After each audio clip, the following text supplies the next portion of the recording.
नमस्कार। आज हम लोग एक बहुत ही महत्वपूर्ण चैप्टर पर बात करने वाले हैं, जिसका नाम है साइकियाट्रिक डिसऑर्डर्स। देखिए, ये जो टॉपिक है, ये मेडिकल और पैरामेडिकल स्टूडेंट्स के लिए बहुत बहुत ज़रूरी है।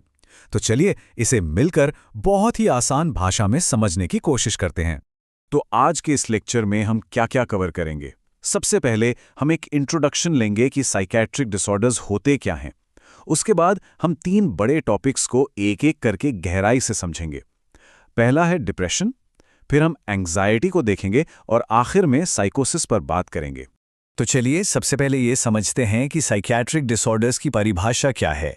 Definition: Psychiatric disorders, also called mental health disorders, refer to a wide range of mental health conditions, disorders that affect your mood, thinking and behavior. अच्छा, इसका मतलब क्या हुआ? बहुत ही आसान शब्दों में साइकियाट्रिक डिसऑर्डर्स को ही हम मेंटल हेल्थ डिसऑर्डर्स भी कहते हैं, और ये ऐसी बीमारियां हैं जो सीधे सीधे हमारी 3 चीज़ों पर असर डालती हैं: हमारा मूड यानी हमारी मनोदशा, हमारी थिंकिंग यानी हमारी सोच, और हमारा बिहेवियर यानी हमारा बर्ताव। अब देखते हैं इसमें कौन कौन सी कंडीशंस आती हैं। कंडीशंस इंक्लूडेड: डिप्रेशन, जिसे हम अवसाद कहते हैं; एंजाइटी डिसऑर्डर्स, मतलब चिंता से जुड़ी बीमारियां; स्किज़ोफ्रेनिया, ये गंभीर मानसिक रोग है; ईटिंग डिसऑर्डर्स, खान-पान से जुड़ी समस्याएं; एडिक्टिव बिहेवियर्स, किसी भी तरह की लत जैसे नशे की लत; और साइकोसिस, मनोविकृति। अब इस स्लाइड के आखिर में एक बहुत ज़रूरी बात लिखी है: mood plus thinking plus behaviour equals to psychiatric health. इसका मतलब ये है कि जब किसी इंसान का मूड, उसकी सोच और उसका बर्ताव, ये तीनों चीज़ें संतुलन में होती हैं, तभी हम उसे मानसिक रूप से स्वस्थ मानते हैं। चलिए अब हम अपने पहले और सबसे कॉमन टॉपिक पर आते हैं, डिप्रेशन। हम इसे गहराई से समझेंगे और ये भी जानेंगे कि ये सिर्फ उदास होने से कहीं ज्यादा है।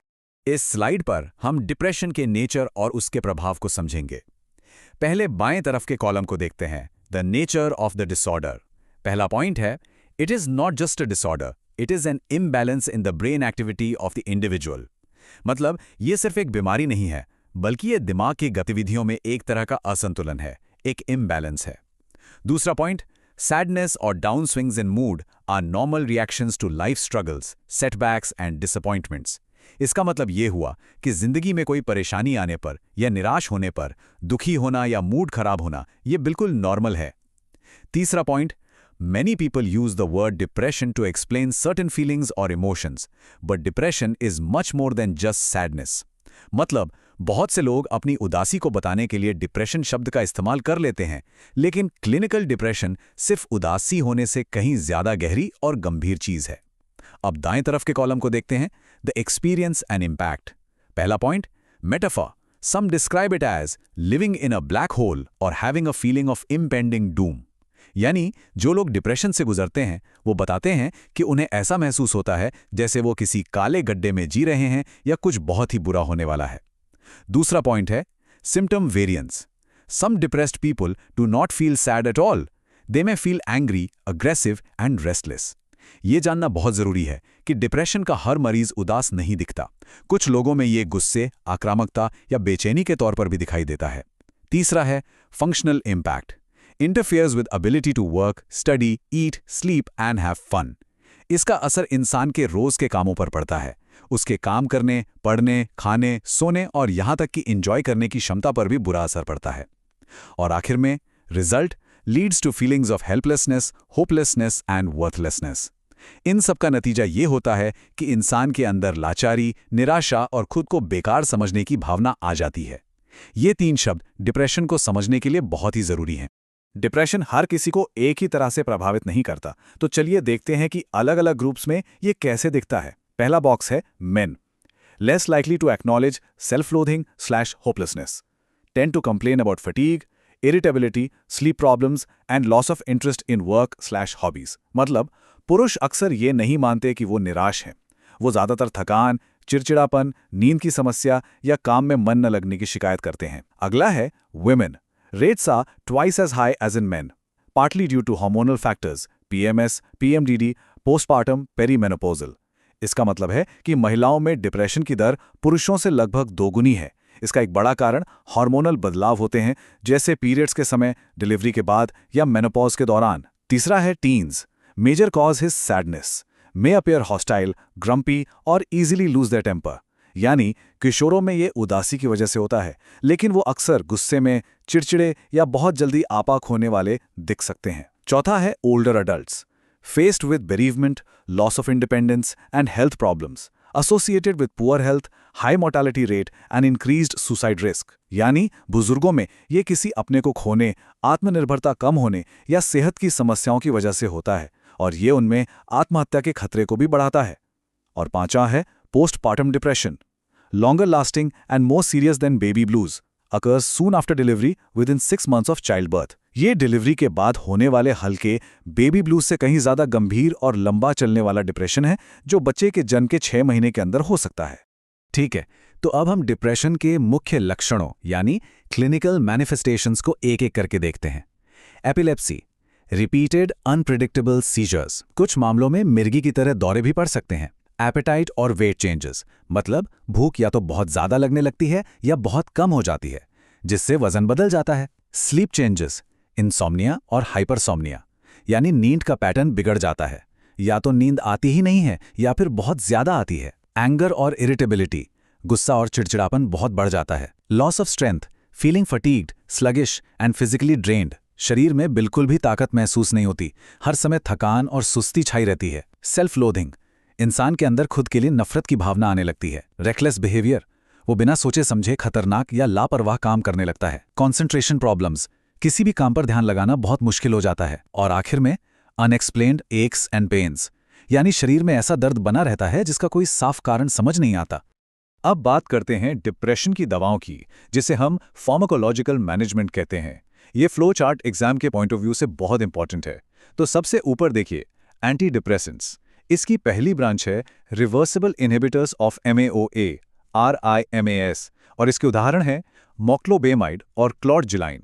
दूसरी मेन कैटेगरी है ट्राइसाइक्लिक एंटी डिप्रेसेंट्स, TCAs। इसको भी आगे दो हिस्सों में बांटा गया है। पहले वो जो NA और 5-HT दोनों के रिएप्टेक को रोकते हैं, जैसे एमिप्रेमीन और एमिट्रिप्टिलीन, और दूसरे वो जो मुख्य रूप से सिर्फ NA रिएप्टेक को रोकते हैं, जैसे डेसिप्रेमीन और नॉट्रिप्टिलीन। तीसरी और सबसे ज्यादा इस्तेमाल होने वाली कैटेगरी है selective serotonin reuptake inhibitors, SSRIs। इसमें फ्लुओक्सिटीन और पैरोक्सिटीन जैसी दवाएं आती हैं। चौथी कैटेगरी है एटिपिकल एंटी डिप्रेसेंट्स, जिसके उदाहरण हैं ट्रेजोडोन और बुप्रुओन। और पांचवी कैटेगरी है serotonin and nor adrenaline reuptake inhibitors, SNRIs। इसमें वेनलाफैक्सिन और डुलोक्सिटीन जैसी दवाएं आती हैं। इलाज का मतलब सिर्फ दवाएं नहीं होता, हमारी लाइफस्टाइल भी बहुत बड़ा रोल प्ले करती है। चलिए कुछ नॉन फार्माकोलॉजिकल तरीके देखते हैं। पहला है डाइट। फॉलो डाइट रूल्स या पैटर्न्स। इसका मतलब है कि सही और संतुलित खाना खाना बहुत जरूरी है। दूसरा है environment. Visit religious and graceful places, यानी धार्मिक या शांत जगहों पर जाना, वहां थोड़ा समय बिताना मन के लिए अच्छा होता है। तीसरा है technology. Limit multimedia and internet usage. इसका मतलब है कि मल्टीमीडिया और इंटरनेट का इस्तेमाल कम करना चाहिए, क्योंकि इनका बहुत ज्यादा इस्तेमाल भी एक कारण हो सकता है। चौथा है habits. Avoid overthinking and bad habits, यानी ओवरथिंकिंग यानी बहुत ज्यादा सोचने से और बुरी आदतों से बचना चाहिए। और पांचवा है wellness. Regular practice of yoga and meditation, most important factor.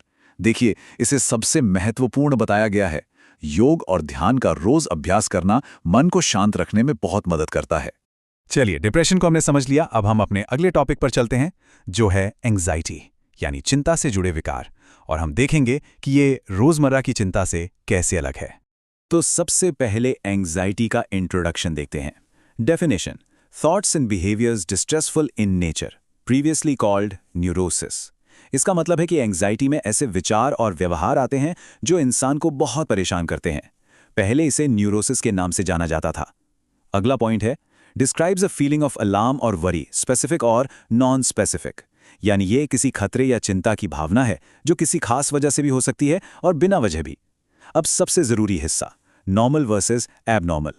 देखिए, नॉर्मल चिंता वो होती है जो थोड़ी देर के लिए होती है और हमें किसी खतरे से बचाती है।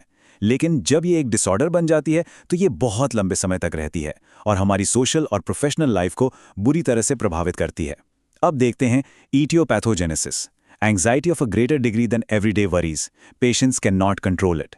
मतलब ये रोज की चिंताओं से कहीं ज्यादा होती है और मरीज इस पर काबू नहीं कर पाता। accompanied by physical symptoms present for most days for at least several weeks. इसके साथ शारीरिक लक्षण भी होते हैं जो कई हफ्तों तक बने रहते हैं. State of intense apprehension, uncertainty and fear.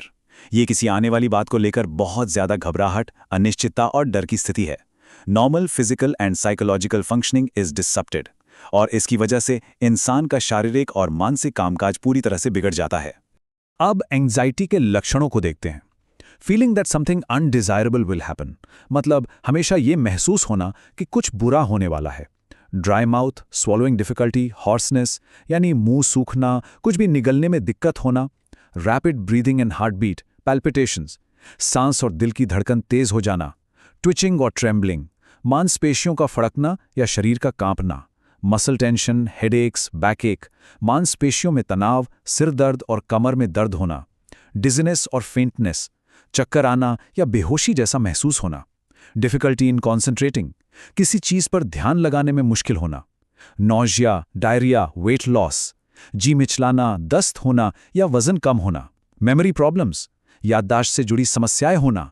Sweating, fatigue, irritability, पसीना आना, थकान और चिड़चिड़ापन होना. और स्लीपलेसनेस एंड नाइटमेयर्स, यानी नींद ना आना और डरावने सपने आना.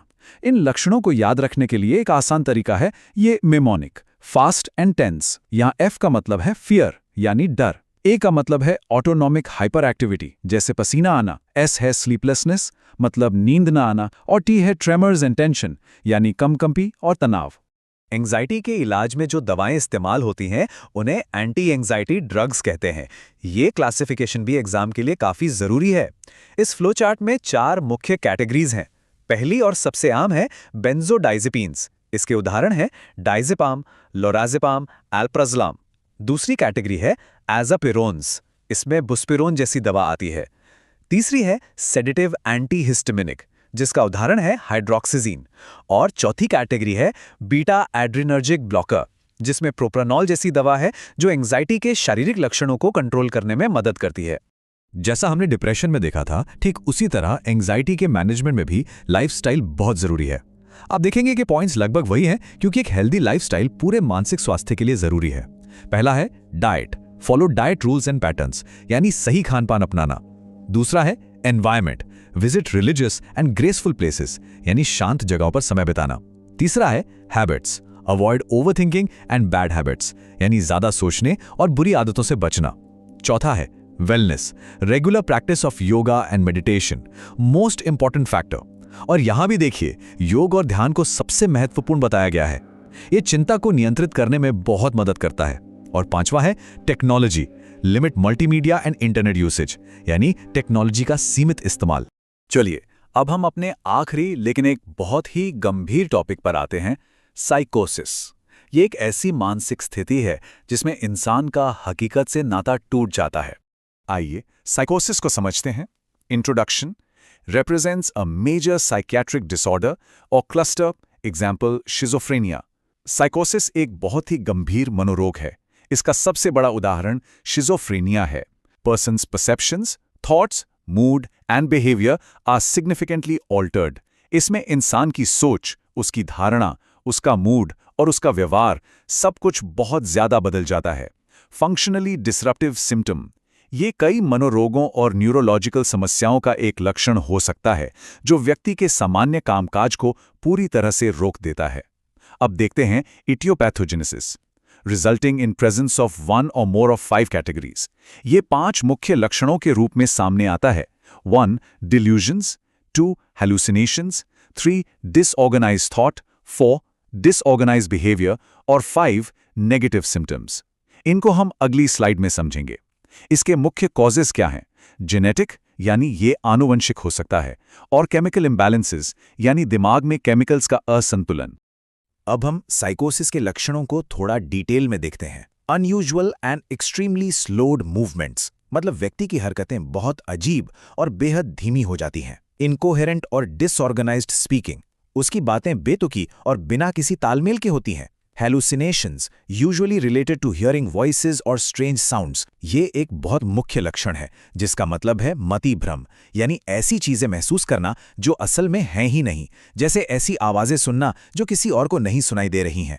Delusions, ये दूसरा मुख्य लक्षण है, जिसका मतलब है भ्रम, यानी ऐसे झूठे और पक्के विश्वास होना जिन पर कोई भी तर्क काम नहीं करता। आइसोलेटिंग बिहेवियर, व्यक्ति खुद को समाज और परिवार से एकदम अलग कर लेता है। फीलिंग सस्पिशियस, पैरानॉइड और अफ्रेड, वो हर किसी पर शक करने लगता है और हमेशा डरा हुआ महसूस करता है। Not caring about hygiene and appearance, वो अपनी साफ सफाई और पहनावे का बिल्कुल भी ध्यान नहीं रखता। Depression, anxiety and suicidal thoughts, और इसके साथ साथ डिप्रेशन, एंग्जाइटी और आत्महत्या के विचार भी आ सकते हैं। साइकोसिस के इलाज के लिए एंटीसाइकोटिक दवाओं का इस्तेमाल किया जाता है। चलिए इस फ्लो चार्ट से इनकी अलग अलग श्रेणियों को समझते हैं। पहली है फिनोथाइजीन्स, जिससे आगे एलिफेटिक, पिप्रिडीन और पिप्राजीन में बांटा गया है। इनके उदाहरण हैं क्लोरप्रोमाजीन, थायारिडाजीन और ट्राइफ्लुओपेराजीन। दूसरी मुख्य कैटेगरी है ब्यूट्रोपेनोन्स, जिसमें हैलोपेरिडोल जैसी दवा आती है। तीसरी है थायोजैंथीन, जिसका उदाहरण है फ्लूपेंथिक्सोल। चौथी है अदर हेट्रोसाइक्लिक कंपाउंड्स, इसमें पिमोजाइड और लॉक्सापिन शामिल हैं। और पांचवी और सबसे मॉडर्न कैटेगरी है एटिपिकल एंटीसाइकोटिक्स। इसमें क्लोजापिन, रिस्पेरिडोन और ओलेंजापिन जैसी नई दवाएं आती हैं, जिनके साइड इफ़ेक्ट्स पुरानी दवाओं के मुकाबले काफ़ी कम होते हैं। और आखिर में साइकोसिस की मैनेजमेंट में भी जीवन शैली एक महत्वपूर्ण भूमिका निभाती है। जैसा हमने पहले भी देखा, डाइट यानी सही खान पान का पालन करना, एनवायरनमेंट यानी शांत और पॉजिटिव माहौल में रहना, हैबिट्स यानी ज्यादा सोचने और बुरी आदतों से बचना, टेक्नोलॉजी का सीमित इस्तेमाल करना, और पांचवा है वेलनेस, जिसमें योग और ध्यान का रोज अभ्यास शामिल है, जिसे यहां भी सबसे जरूरी माना गया है। तो आज हमने 3 बड़े साइकियाट्रिक डिसऑर्डर्स, डिप्रेशन, एंग्जाइटी और साइकोसिस को समझा। हमने उनके लक्षण, कारण और इलाज के तरीकों पर बात की। जैसा कि आप स्लाइड पर देख सकते हैं, ये चैप्टर यहीं पूरा होता है। उम्मीद है ये क्लास आप सबके लिए उपयोगी रही होगी। धन्यवाद।